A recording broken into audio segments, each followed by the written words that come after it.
Thank you, Madam Speaker. My question is to the Premier as the Acting Minister for the Environment. Premier, Enterococci readings in the River Derwent must be less than 140 per 100 mils to be considered safe for human health. In January, the Derwent Estuary program's tests of the most popular swimming locations from New Norfolk down to Blackmans Bay found 7 of 18 spots had unsafe levels. In March, 10 of the 18 sites failed to pass the test, and Kingston Beach recorded an astronomical 110 times the safe limit, which was the highest the Derwent Estuary program had ever seen. Concerns residents heard at a public information session that some 67% of fecal contamination source remains unknown, even after DNA questioning. Premier, the Kingborough Council has requested assistance repeatedly from yourself and the EPA to investigate the source of contamination, but there's been no action so far. Your government seems happy to see a river become so contaminated it's unsafe to swim in, with southern beaches closed for the last 2 summers. Will you instruct the EPA, Premier, to investigate the contamination at Kingston and Blackmans Bay Beach and accept that the water quality of the Derwent is ultimately your government's responsibility? Thank you. The Honourable the Premier. Thank you, Madam Speaker.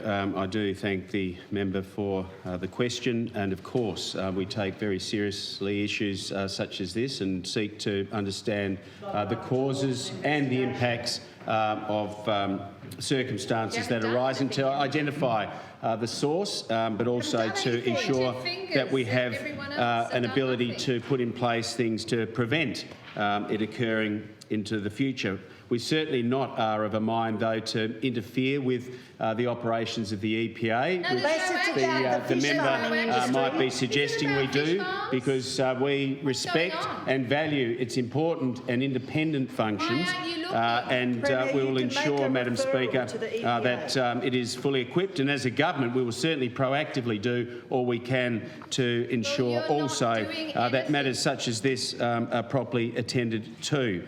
Now, with respect, Madam Speaker, to the matters specifically, and as to what the Minister has done herself, I can take that part on notice, but I do know, Madam Speaker, that we have been very proactive in our operations, Madam Speaker. And I will tell you, Madam Speaker, that government representatives, including the Director of the EPA, recently met with the mayors of Clarence, Hobart and Kingborough and the CEO of the Derwent Estuary program. There were very positive discussions, I'm advised, undertaken, and an action plan formed, including improving post-testing protocols to better understand the sources of pollution. So, Madam Speaker, to suggest that nothing is being done is completely wrong. We do take these matters seriously, and we are, as I've just said, taking action. People want to swim there safely. Okay, thank you.